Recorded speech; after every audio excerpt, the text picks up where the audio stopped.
Hi everybody, here's a homework problem that we've had a few questions on. So they talk about the hypotenuse of an isosceles right triangle is 7 inches.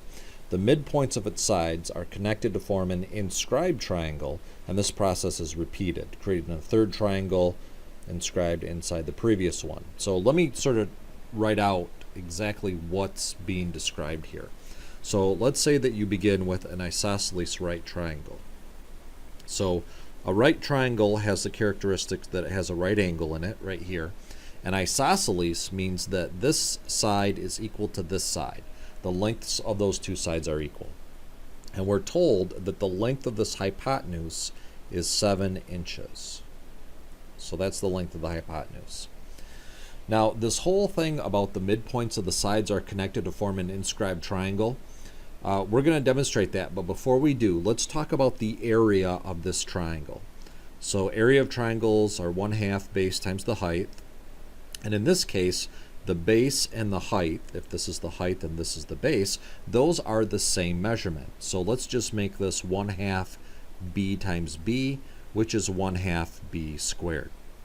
So we know that that is the area of this triangle. Now they also give us the hypotenuse, and we're going to use a little Pythagorean theorem here, and we're going to say a squared plus b squared equals c squared, or maybe more to the point, b squared plus h squared is equal to c squared. And like we said before, b and h are actually the same thing, so this becomes b squared plus b squared equals c squared, or 2b squared equals, in this case c is equal to 7, we're going to say 49. So to solve for b, we're going to get b equals the square root of 49 over 2. So that's what b is equal to, and we can take that b and we can plug it in here, and we can actually solve for this area. So if you square the square root of 49 over 2, you're going to get 49 over 2, and that's going to become 49 over 4.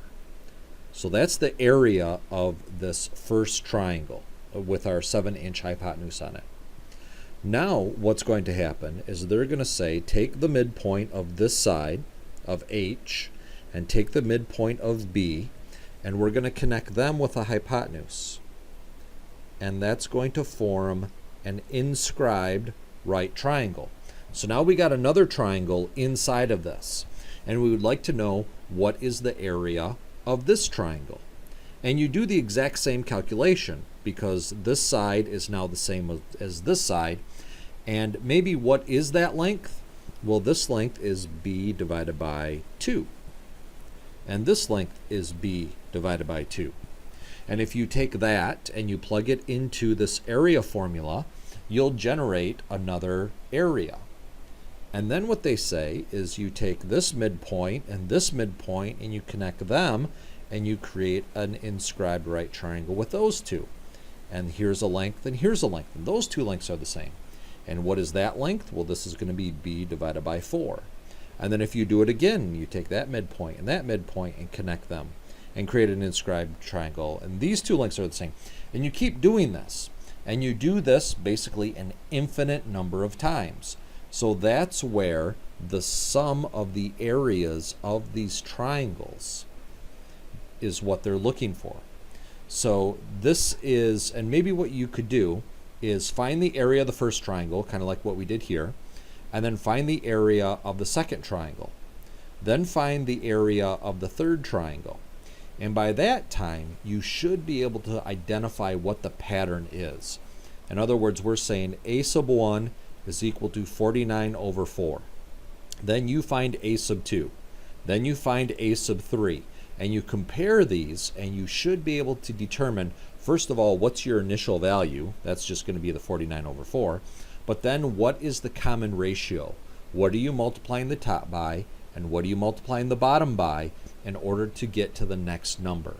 Once you have that, the sum of infinitely many of these added up is going to be n sub 1 divided by 1 minus r.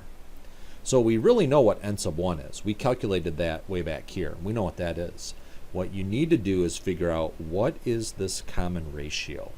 What is that multiplier that you do from the first term to the second term to the third term? And once you figure that out, then you just plop it into this formula, and that will give you the sum of the triangles all the way out to infinity. So hopefully this helps. Feel free to reply if you have more questions.